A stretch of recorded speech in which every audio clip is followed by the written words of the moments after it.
Danilo, você me fez lembrar de uma época tão boa. Essa época eu fui levado hoje a 1993. Era meu início na igreja adventista.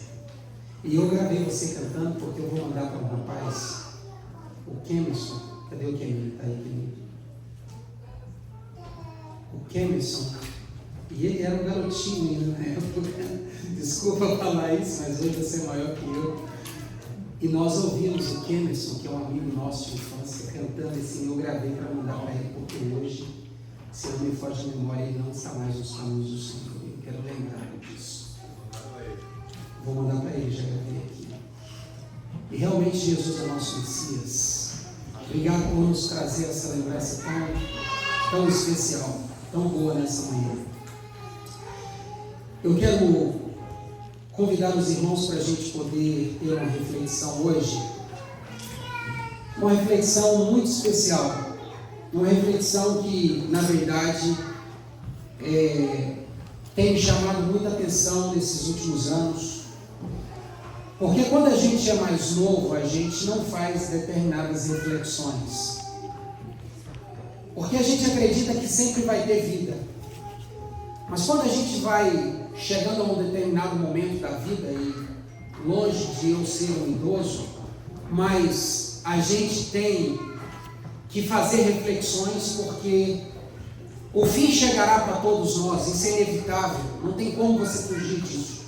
Todos nós vamos, se Jesus não retornar até isso acontecer, todos nós aqui vamos virar pó. Até as criancinhas que estão nos braços, hoje aqui, se Jesus não retornar, até elas se tornarem idosas, elas também virarão pó. A morte é a coisa mais certa. Só que quando a gente é mais novo, a gente não faz determinadas reflexões.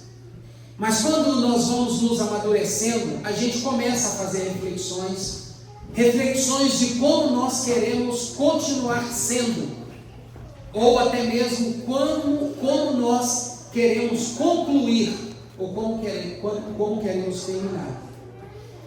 Porém, a Bíblia diz em Eclesiastes que enquanto a gente está vivo, o que existe ainda para nós? A esperança. Enquanto a gente está vivo, há esperança. E se nós estamos vivos nessa manhã aqui, todos nós que estamos aqui temos a mesma oportunidade, amém? A mesma oportunidade. A mesma que eu tenho é a mesma que você tem, independente da idade, independente da circunstância que você está envolvido. E eu não sei o que está acontecendo realmente no seu dia a dia, mas se você quiser mudar algo, você pode.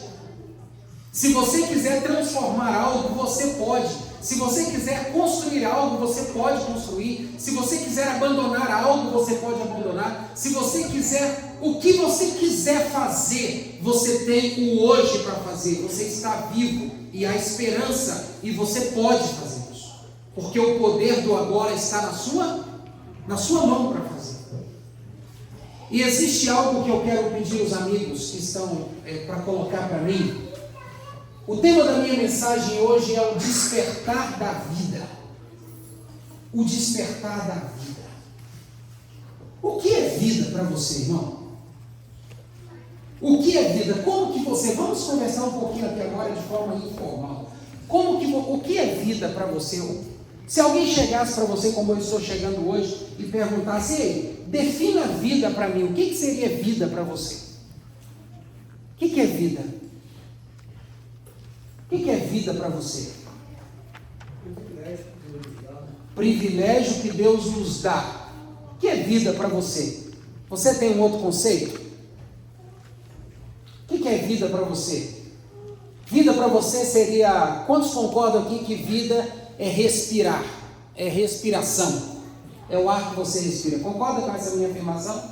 O que você concorda comigo também que vida é você poder ser saudável? Você concorda que vida é ser saudável? Tem alguém aqui que concorda com essa minha afirmação? Sim. Você concorda comigo que vida é estar do lado de pessoas que você ama? Sim. Concorda comigo? Alguém concorda comigo com essa afirmação? Você concorda comigo que vida também é estar junto de pessoas que te amam? Concorda comigo? Porque existem as pessoas que você ama e existem as pessoas que te amam. Se nós começarmos aqui a filosofar, a gente vai passar filosofando sobre a vida e vamos dar vários conceitos para a vida. Mas o fato é que vida é o que você faz quando? Agora.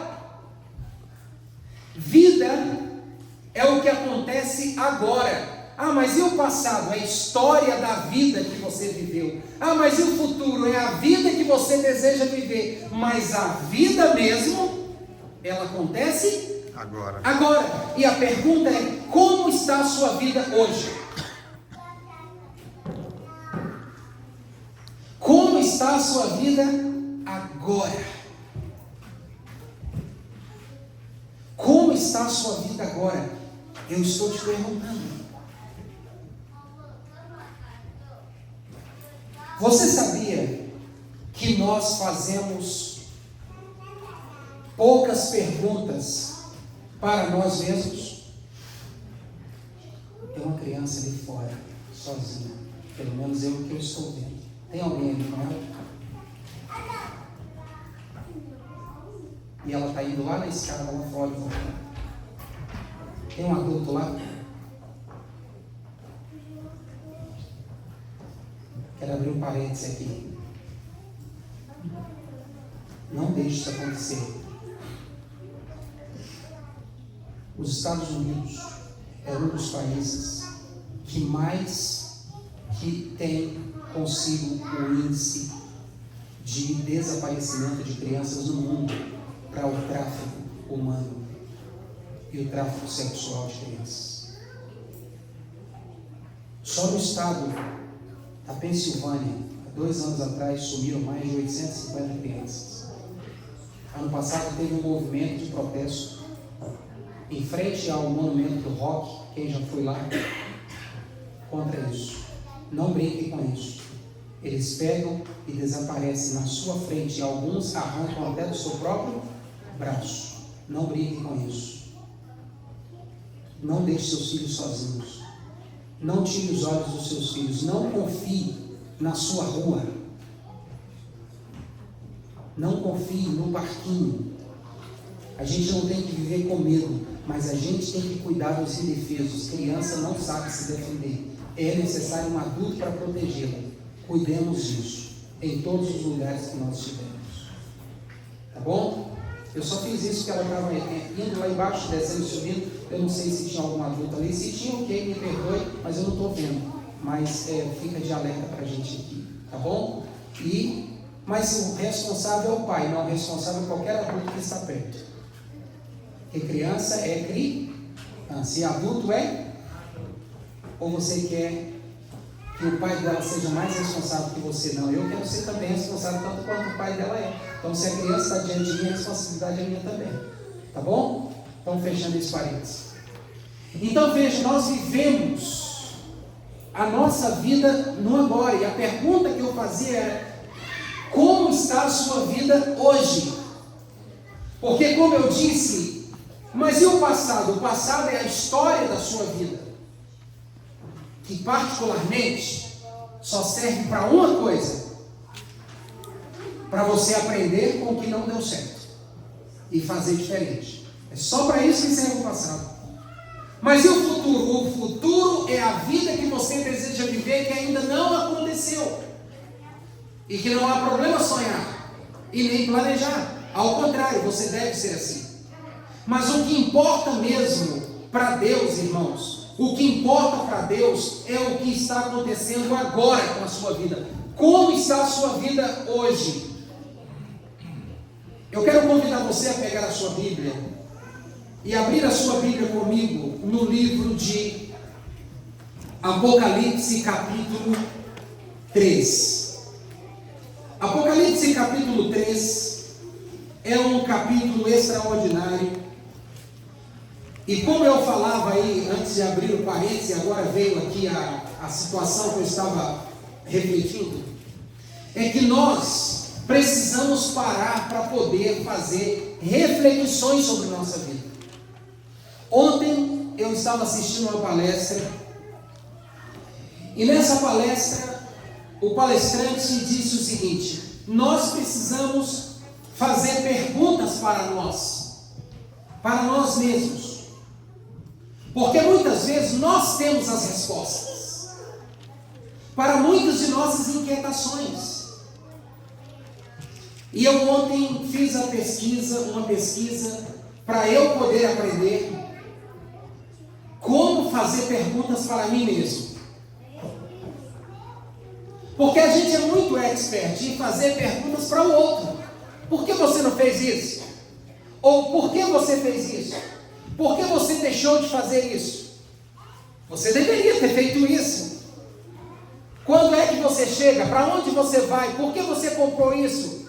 O que você achou nele? O que você achou nela? Nós somos experts em fazer pergunta para os outros, mas nós não temos técnica ou um costume ou estilo de vida de fazer perguntas para nós mesmos. E quando se trata da sua vida, não é o outro que tem a resposta. O outro pode até te dar uma resposta baseada na visão que ele tem de você, mas o único que pode dar uma resposta realista sobre você mesmo é você. Então, quem tem as respostas para a sua vida é você, porque é você que a vive. Então eu perguntei: como está a sua vida hoje? Você precisa fazer essa pergunta e você tem a resposta. Mas aí você me diz assim: pastor, aonde o senhor quer chegar? Eu quero chegar no que Deus previu a respeito da sua igreja. Eu quero chegar ao que Deus viu no futuro sobre a vida da igreja adventista do sétimo dia. E eu preciso mostrar para você o que Deus mostrou ao profeta João. Para que você olhe para a sua vida hoje e faça a pergunta: a minha vida está assim? Porque a Bíblia está cheia de cenários, e principalmente em relação ao cenário do futuro, Deus previu como estaria a igreja adventista do sétimo dia no tempo do fim. Ou melhor, no finais dos tempos. E você, como membro dela e que vive essa fé, precisará fazer a pergunta: como está a minha vida hoje aos olhos da profecia? E qual é a profecia? O que Deus revelou sobre o povo de Deus no tempo do fim? Eu estou falando aqui hoje para os adventistas, mas essa mensagem é para nós, mas também para todo que se diz seguidor de Jesus. E qual é a revelação? A revelação está em Apocalipse 3, versículo 14 até o versículo 22. Eu quero convidar você para fazer essa leitura comigo. A Bíblia diz assim: ao anjo da igreja em Laodiceia escreve. Essa expressão, ao anjo, quer dizer destinado a. E a expressão anjo, na profecia, é mensageiro. Como esse texto que eu vou ler é uma profecia, então a mensagem que Jesus deu ao profeta João foi para chegar às mãos de quem? De um mensageiro. Quem era o mensageiro? O líder da igreja, o pregador da igreja, aquele que conduzia a igreja. Então essa carta que Jesus manda João escrever para Laodiceia era uma carta para a advertência da igreja em Laodiceia. E aí você vai me perguntar assim: pastor, o senhor pode terminar de ler o texto? Então eu vou terminar de ler o texto e depois eu vou falar um pouquinho sobre o contexto de Laodiceia para você entender a mensagem e entender o porquê do meu tema. Ao anjo da igreja em Laodiceia, agora você já sabe o que é, escreve. E aí João pegou a pena e começou a escrever. E ele ouvia a voz E ele via, porque a Bíblia diz que tudo que João escreveu no Apocalipse, ele ouvia e via, como se fosse um filme. Ele via a coisa acontecendo. E ele então escreveu exatamente o que ele ouviu. Escreve estas palavras, estas coisas diz o Amém, a testemunha fiel e verdadeira, o princípio da criação de Deus. Quem é que tem esse título na Bíblia? Quem é que tem o título de fiel testemunha, de princípio da criação? Jesus Cristo.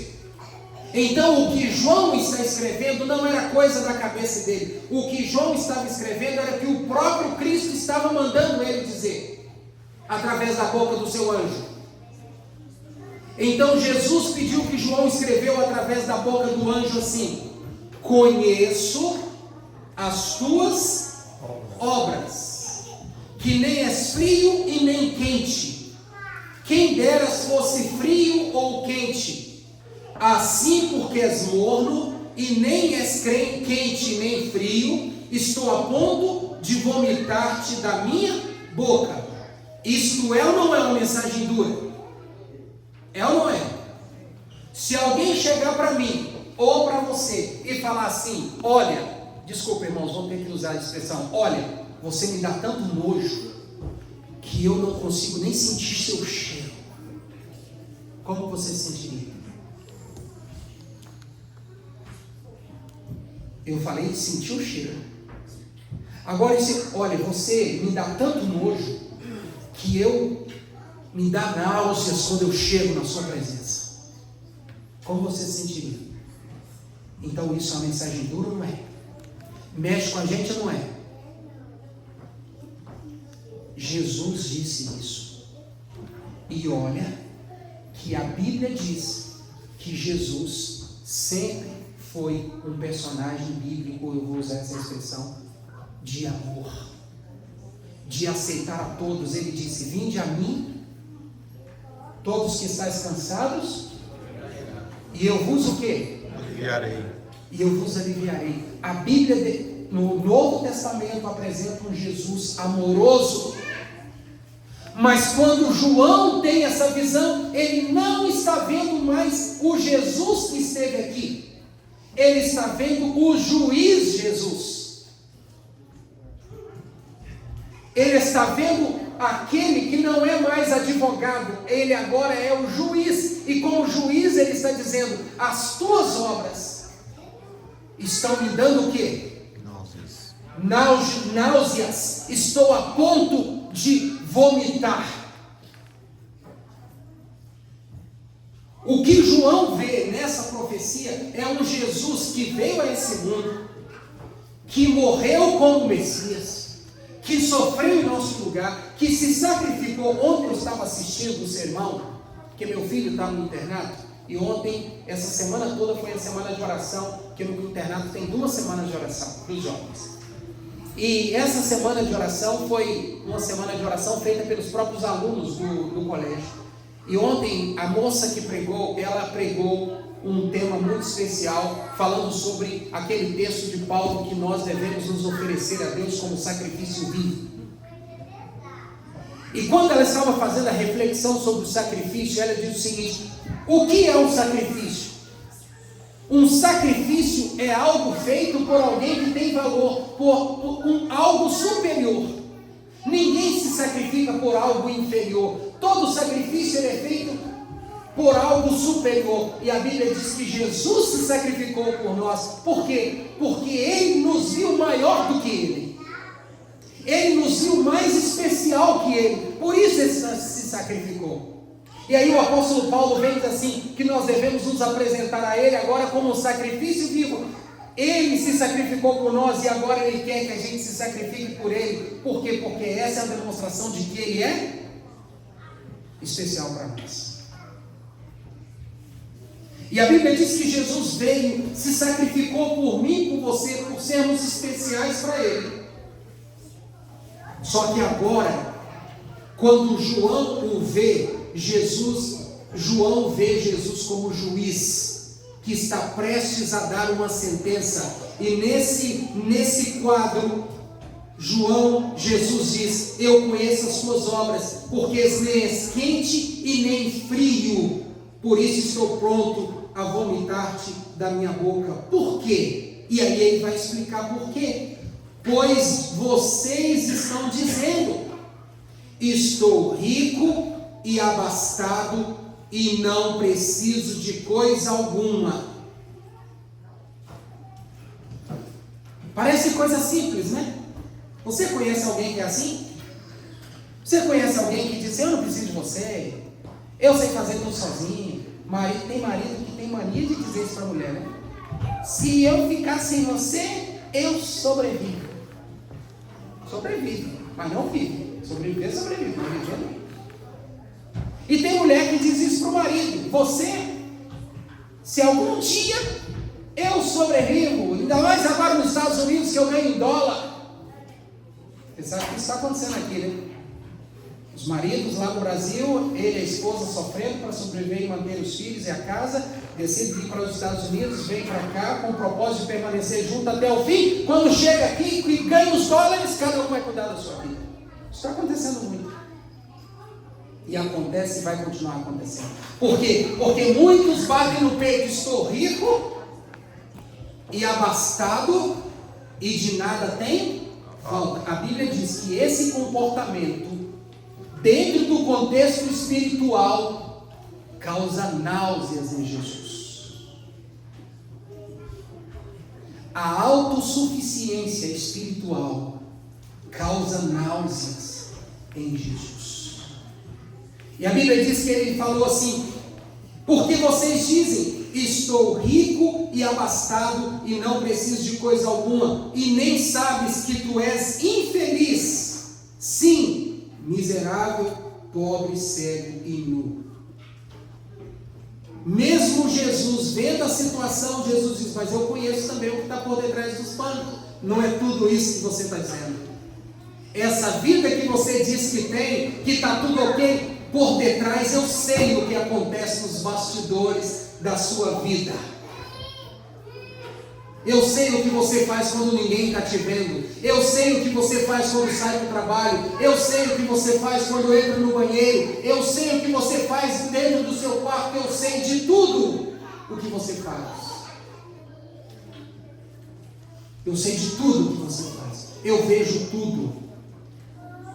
Mas aí o versículo 18 diz: eu te aconselho que de mim compres ouro refinado pelo fogo para te enriqueceres, vestiduras brancas para te vestires, a fim de que não seja manifesta a vergonha da tua nudez, e colírio para ungires os olhos, a fim de que vejas.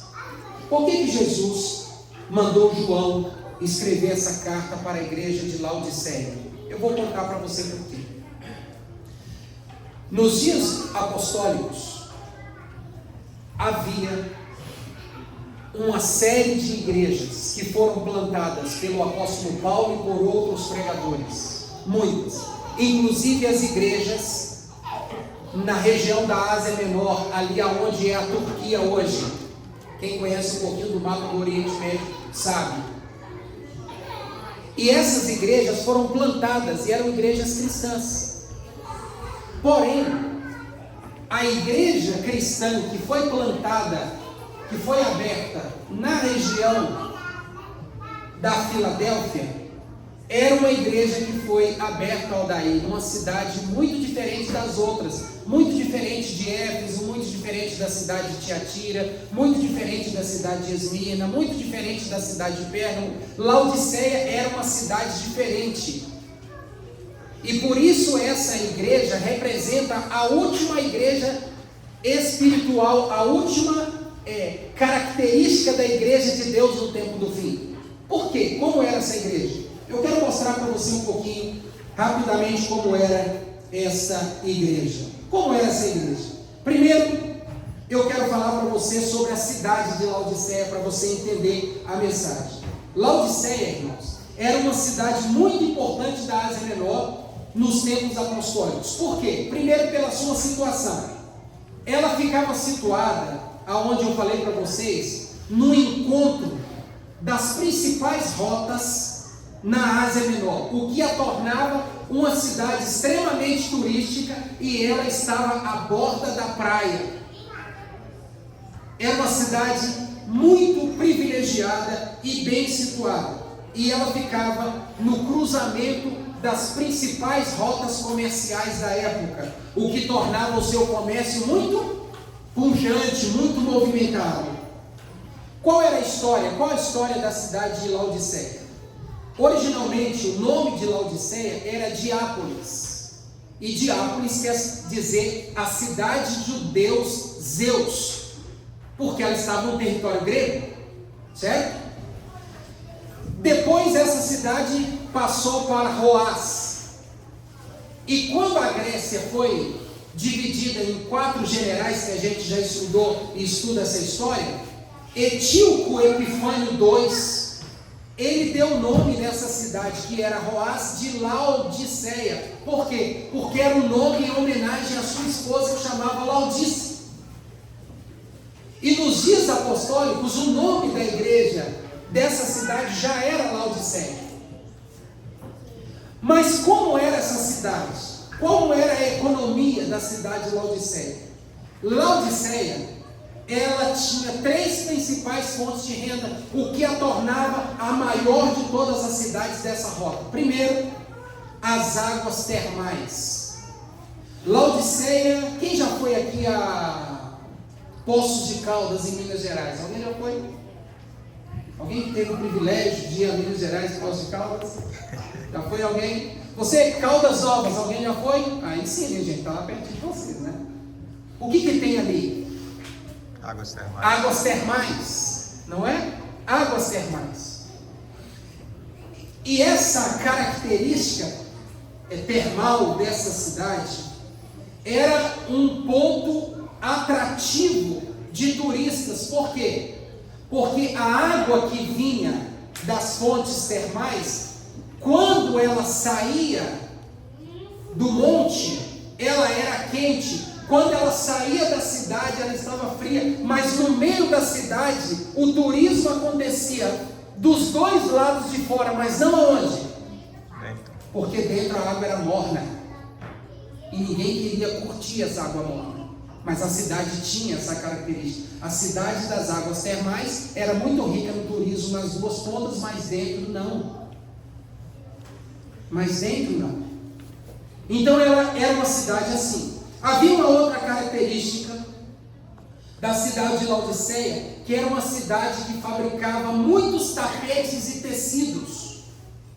E não era qualquer tecido. A história diz que o tecido que era produzido em Laodiceia era lã de textura macia e a lã negra. Era a lã negra. Imagine uma mulher grega vestida com um casaco de frio de lã negra. Imagine um homem com um casaco de lã. Era um espetáculo, irmãos. E o mundo todo vinha a Laodiceia para comprar isso. O que a tornava muito o quê? Muito rica. Além do turismo, o comércio têxtil também. E mais, ela tinha uma escola de medicina, a única na região. Por quê? Porque ela era detentora da patente do pó frígio, que era um pó que curava cegueira e produzia colírio. Turismo, fábrica têxtil, medicina e medicina. Um cenário perfeito de prosperidade, sim ou não? E uma igreja foi aberta ali. E como a igreja de Deus foi aberta ali, como era o povo? 3 coisas caracterizavam o povo de Laodiceia. Primeiro, era um povo orgulhoso, e não era por menos. Era um povo orgulhoso. Em virtude de sua riqueza, os cidadãos eram orgulhosos, arrogantes e satisfeitos consigo mesmo. Segundo, a indiferença. Nós somos os melhores do mundo. Ricos e indiferentes ao redor. E mais, A pretensão dos laodiceanos não é apenas que de nada carecem, mas a riqueza deles os levaram a sentirem-se autossuficientes. Você está entendendo a mensagem agora? O Espírito Santo, Jesus, o Espírito Santo, Deus Pai, viu nessa cidade as características do tempo do fim. E o pior é que a igreja que tinha sido plantada lá começou a ter as mesmas características da cidade. Porque escuta uma coisa que eu vou dizer: o meio onde você vive é a mão invisível que vai moldar os seus comportamentos. Tome cuidado com as pessoas com quem você anda, com as casas que você frequenta, com os grupos que você faz parte, com os ambientes que você frequenta. Eles vão moldar você. Eles vão moldar você. Se você anda com fofoqueiro, fofoqueiro serás. Se você anda com ladrão, vai roubar em algum momento. Se você anda com rico, você também será. Se você anda com pobre, pobre também será. O ambiente é a mão invisível que molda o comportamento. Isso é científico. Você quer continuar cristão, anda com cristão. Você quer ser um mundano, é só você deixar o meio cristão e andar com os mundanos. Você será o próximo. É inevitável. A igreja foi aberta em Laodiceia, mas o meio aonde ela foi aberto moldou a mente dos cristãos convertidos e eles voltaram a ser como cidadãos. Quando Jesus revela o Apocalipse para João, que ele começa a traçar a história da humanidade, desde o início até o fim, ele usa a igreja de Éfeso, que era a igreja pura, para dizer: esse foi o primeiro momento da igreja, mas o último momento da igreja no mundo será como Laodiceia. Eles estarão ricos, estarão abastados e dirão: nós não precisamos de Deus, porque temos tudo que temos. Me diz, é isso ou não é que o materialismo e o secularismo pregam hoje? Por que essa igreja não está cheia? Porque existem dezenas de brasileiros que vieram para cá na pobreza, na miséria, mas ganharam dinheiro e hoje não querem saber mais de Deus. Como muitos que já passaram nos bancos dessa igreja fizeram, e muitos, se não tomarem cuidado, vai acontecer a mesma coisa. Jesus profetizou que o tempo do fim, quando ele estivesse perto de voltar, esse seria o cenário do povo de Deus. Eles bateriam no peito: estou rico, abastado e de nada tenho falta, mas eu conheço as tuas obras, que és cego, és pobre e nu. Porque eu conheço você, Odaí, você conhece a mim. Eu conheço você, você conhece a mim pelo que a gente vê. Mas você não sabe o que eu faço quando eu estou longe de você. Você sabe? Eu também não sei o que você faz. Você sabe? Vocês dois, Cristiane e Silvia, vocês conhecem eu e minha esposa, assim, e eu conheço vocês. Vocês sabem o que eu e ela fazemos quando a gente não está perto de vocês? Nem eu sei o que vocês sabem. Mas a Bíblia diz que Deus sabe. O povo de Laodiceia vivia de aparência de cristão, mas por detrás a vida era podre, negra.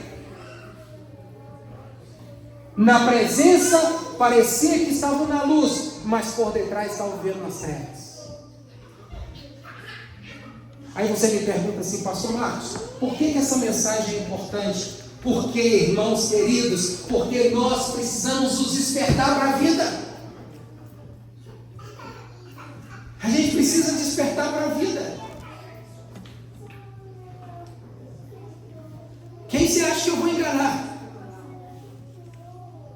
Quem você acha que você vai enganar? Você engana a mim, mas a Deus você não engana. Você engana a mim, mas a Deus não. Você engana o seu pai e a sua mãe, mas a Deus não. Você engana os seus filhos, mas a Deus não. Ou você acha que Deus não sabe de tudo que você faz, de como você vive? Por isso a palavra de Deus é extraordinária, porque Deus levanta o problema que nós não queremos admitir que temos. Por isso eu perguntei: Como está a sua vida hoje? Muitos de nós não queremos fazer essa pergunta porque a gente tem vergonha da própria vida que vive. Porque se nós fizermos a pergunta honesta para nós mesmos, nós vamos ter respostas honestas. E a gente não quer dizer que a nossa vida espiritual está no fundo do poço. A gente não tem coragem de dizer isso para nós. Por exemplo, se você fazer a seguinte pergunta para você: eu sou um leitor da Bíblia? Muitos não fazem essa pergunta porque vai ouvir um baita de um não da sua consciência. Não. Você ama sua esposa de verdade? Você ama seu esposo de verdade? Você ama seus filhos de verdade? Você ama seus pais de verdade? Você tem um coração puro? Os seus olhos são puros?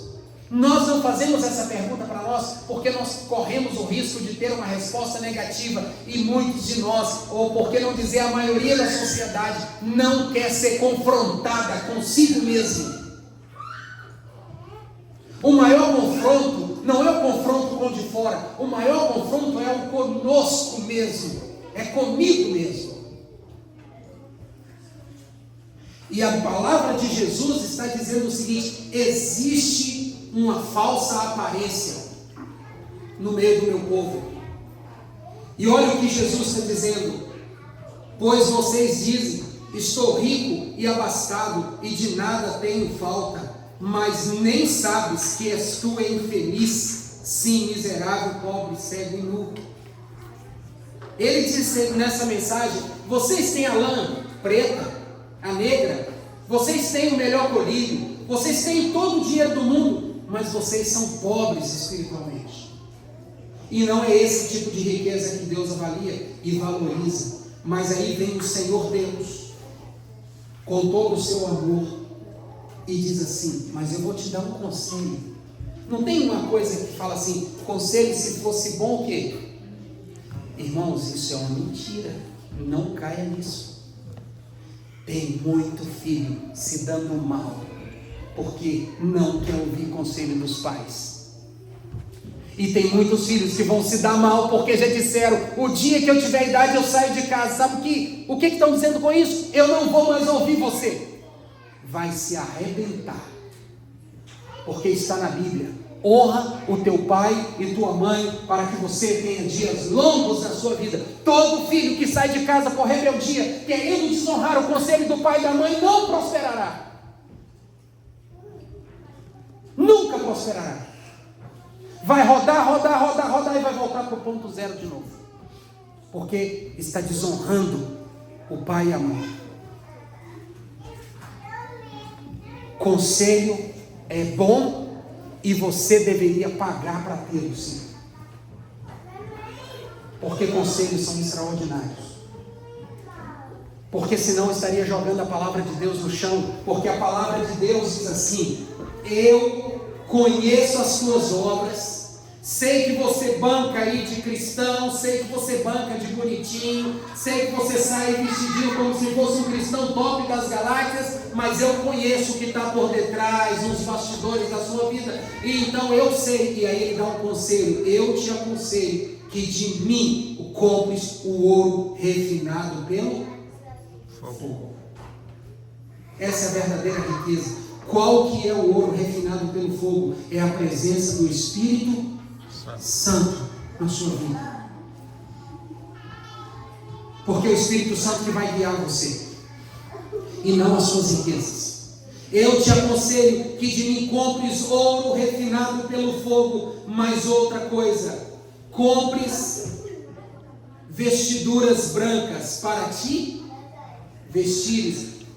Você se veste com uma veste luxuosa, mas você está nu da minha justiça, está perdido, a fim de que não seja manifesta a vergonha da tua nudez, e colírio para ungir-vos os olhos, a fim de que vocês vejam o que? A realidade do mundo. Eu quero concluir, porque eu já extrapolei 3 minutos, 4 para ser bem fiel aqui ao time. Eu quero ler para você o que está no livro de Romanos,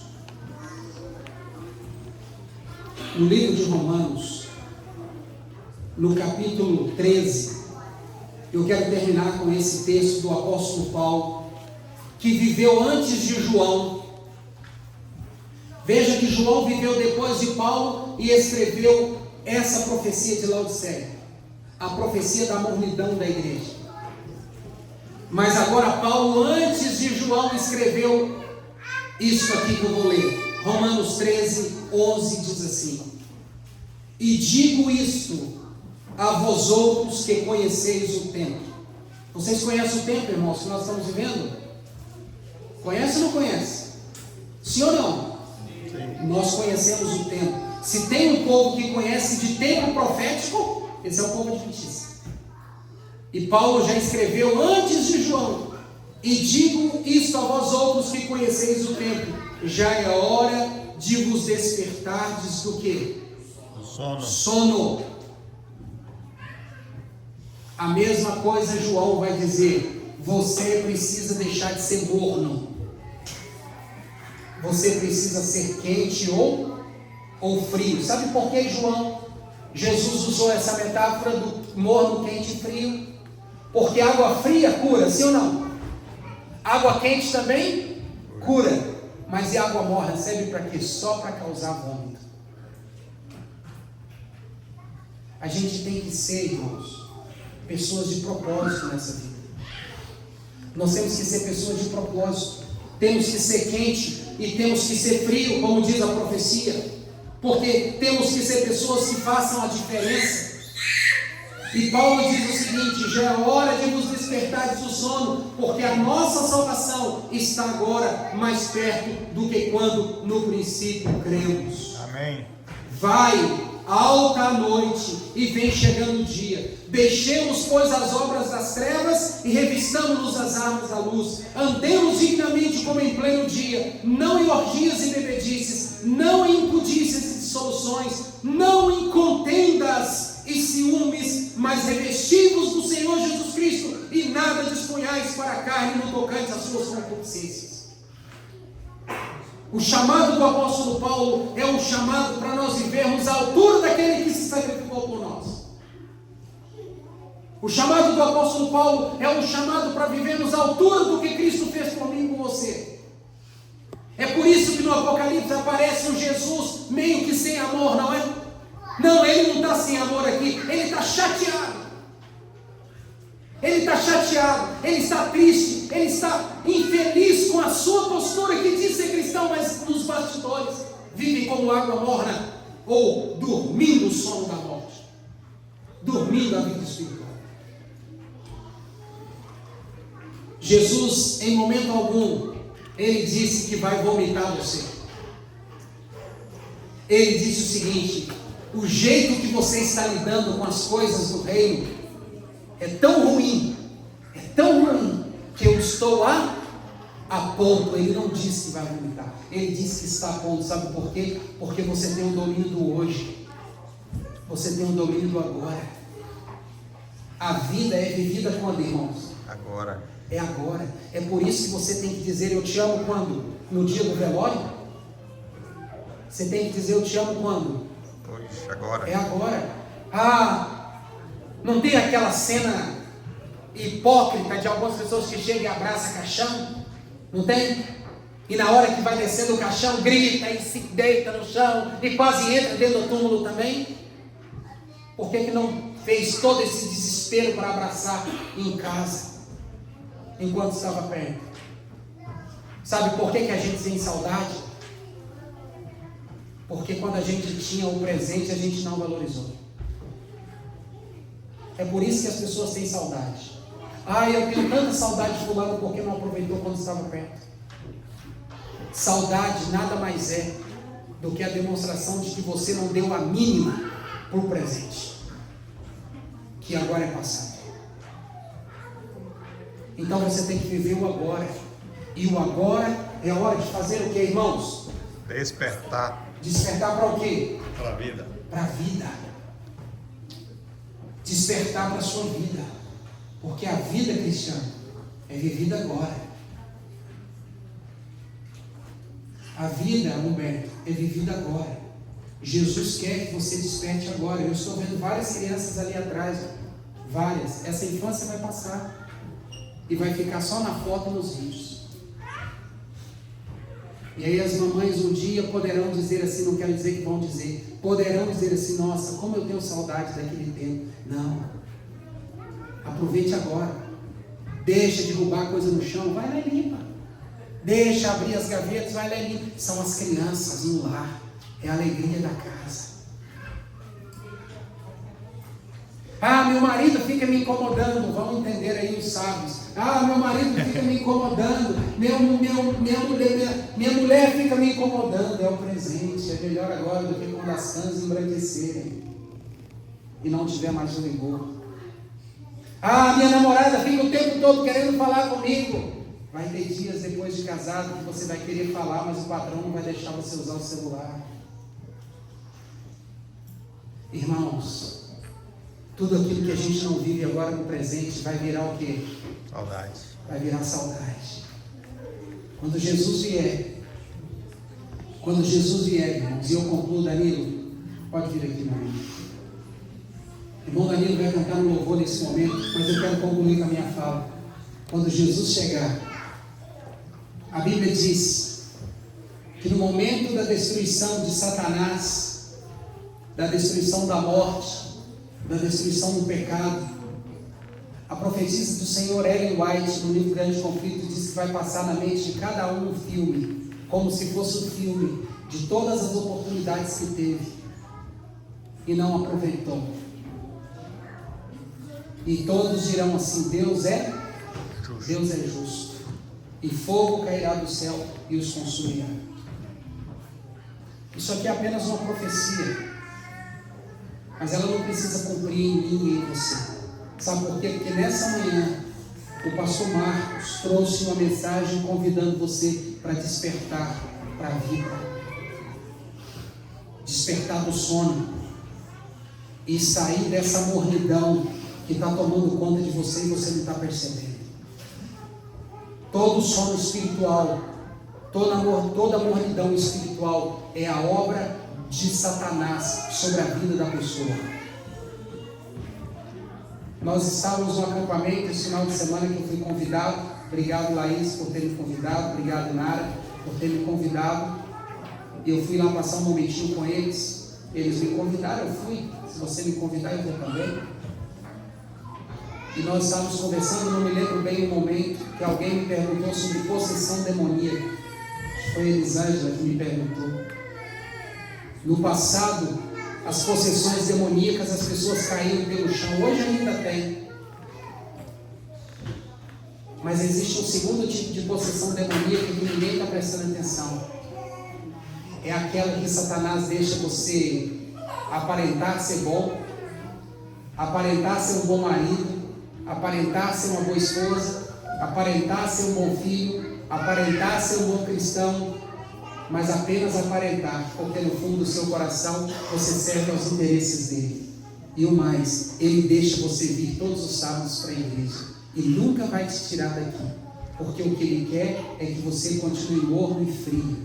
E quem é morno não ama, quem é morno não cuida. Quem é morno não cuida da igreja, não prega o evangelho, não ajuda, não devolve dízimo, não devolve ofertas, não ajuda a salvar as pessoas. Ao contrário, todas as oportunidades que tem, uma fofoca ali, uma contenda aqui, outra aqui, são os processos dentro da igreja e não sabem porque são mortos e estão dormindo, embalados por Satanás.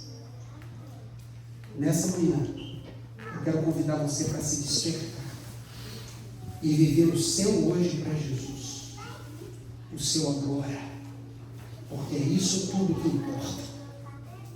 Todo dia, quando a gente amanhece, os nossos olhos se abrem, Jesus pergunta para você: quem você vai servir hoje? Porque daqui a pouco você vai morrer de novo, você vai dormir. Quem você vai servir hoje? A mim ou ao Deus das trevas? Que nessa manhã, ao irmão Danilo cantar esse louvor, que eu e você possamos dizer: Senhor Deus, me desperta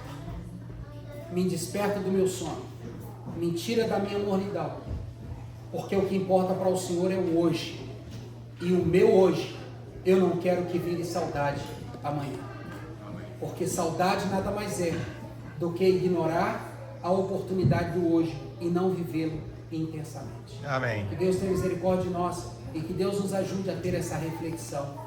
E eu lhes pergunto, como está a sua vida hoje? Agora você já tem a resposta. Que a sua resposta seja: eu sou de Jesus. Aleluia. Amém.